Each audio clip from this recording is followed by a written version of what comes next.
노무사를 하고 싶은 본인만의 이유가 있는 분만 진입했으면 좋겠어요. 안녕하세요. 인비입니다. 제가 오늘 영상에서 얘기해볼 얘기는 2년차 유예 수험생이 노무사 수험판에 노무사 수험에 이제 막 진입하거나 진입하는 사람들에게 하고 싶은 말입니다. 혹시나 해서 말하는 거지만 이 영상을 만드는 시점에서 저는 아직 노무사 시험에 합격하지 않은 한 수험생이고요. 그냥 수험생입니다. 그냥 수험생이고 이번 30회 공인 노무사 시험에서 논점 일탈을 해서 붙을 확률보다 떨어질 확률이 더 높은 한 수험생이고요. 근데 제가 그래도 이 노무사 수험판에서 2년 동안 있으면서 쌓인 짬이라는 게 있을 거잖아요. 그래서 2년차 유예 수험생이 이제 막 노무사 수험 시장에 진입하거나 진입한 수험생들에게 하고 싶은 이야기를 해볼게요. 네, 되게 뻔한 말입니다. 결론부터 말씀드릴게요.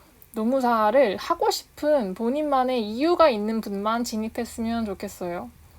아니 근데 이 얘기를 들으면은 아니 노무사를 안 하고 싶은데 이거 준비하는 사람이 어딨어 이러실 거예요. 근데 그 본인만의 이유라는 게 좀 뭔가 취업이 안 돼서 도피처라거나 그냥 한번 해볼까 하는 마음으로 진입을 안 했으면 좋겠다는 소리예요. 그리고 그 본인의 이유라는 것도 되게 거창한 게 아니어도 돼요.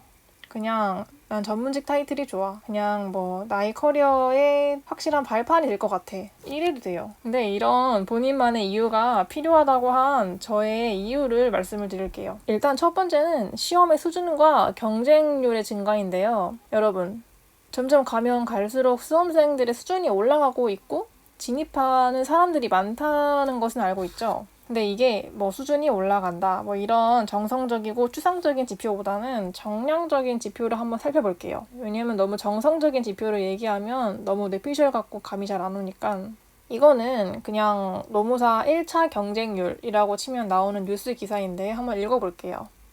지난 6년간 공인 노무사 1차 지원자 수 경쟁률을 보면 2015년 3,965명, 2018년 4,744명, 2019년 6,221명, 2020년에는 7,549명으로 증가함 반복하다가 지난해에는 7,000명을 넘어섰다.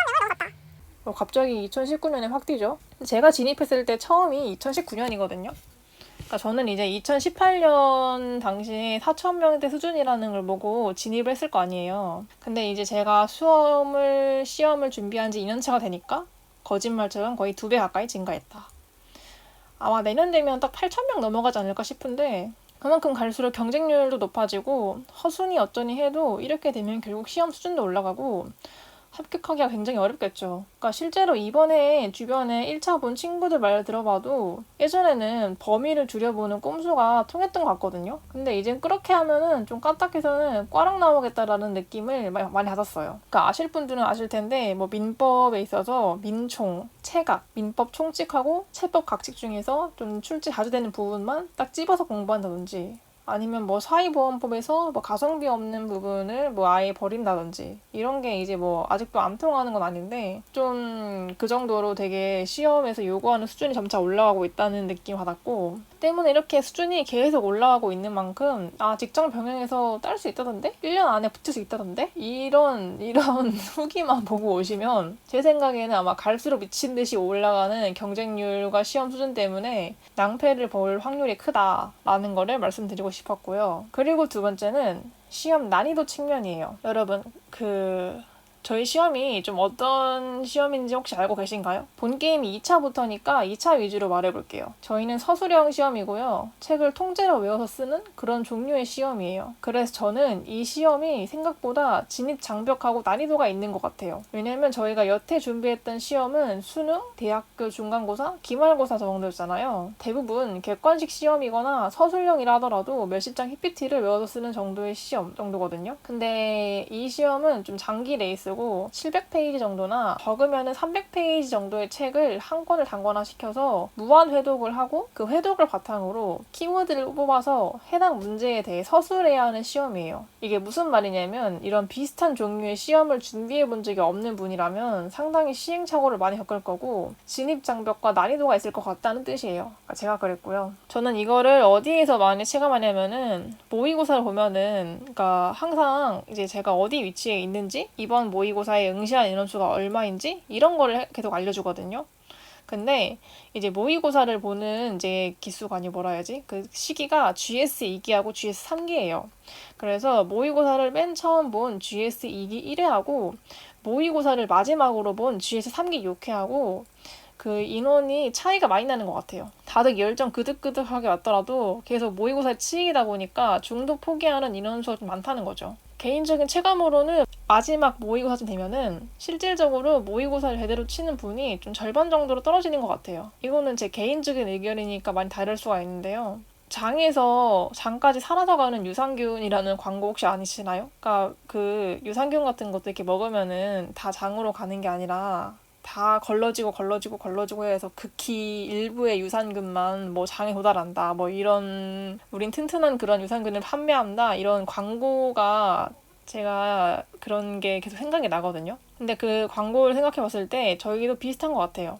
GS 연계 진입할 때부터 GS 3기 마지막 모의고사 이를 때까지 계속 사람들이 거기에 지쳐서 떨어져 나가게 됩니다. 그래서 이런 지쳐 나가 떨어지게 되는 그런 난이도가 있는 시험이다 보니까 본인만의 이유가 없는 분들이라면은 결국 애매하게 돈과 시간만 날린 채 중도 포기하는 경우가 좀 많은 것 같아요. 그래서 결론적으로 말하면 마지막으로는 결국 그래서 시간과 비용 문제예요. 저는 이 시험을 2년 정도 준비했거든요. 2년? 만약에 제가 중간에 생동차 끝나고 쉰 기간을 제외하면 실질적으로는 한 1년 8개월 정도 되지 않았나 싶은데 여러분 제가 2년 동안 만약 취업을 준비했으면 지금쯤 코로나 시국 때문에 힘들었어도 취업을 했을 것 같고요. 만약에 공무원을 준비했다 하면 어떤 식으로든 간에 성과가 있었을 것 같아요. 당연하지만 그 2년이라는 기간이 결코 적은 기간이 아니거든요. 만약 2년을 노무사 공부가 아니라 다른 거에 투자했으면 어떤 분야든 성과를 낼 수 있는 기간이에요. 때문에 여러분의 한정된 시간과 기회비용 안에서 이 시험이 본인에게 그만큼 충분한 가치가 있는지를 진지하게 고민해 보신 후에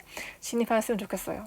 물론 저도 개인적인 저만의 노무사가 되고 싶은 이유가 꼭 있었기에 진입을 한 거고요. 그래서 엄청난 열정으로 진짜 열심히 했거든요. 진짜 열심히 준비했는데 솔직히 이렇게 준비했었어도 지금 시험 끝났는데 저는 제가 붙을 확률보다 떨어질 확률이 더 높은 것 같아요. 그래서 이 시험은 절대 쉬운 시험이 아니고요.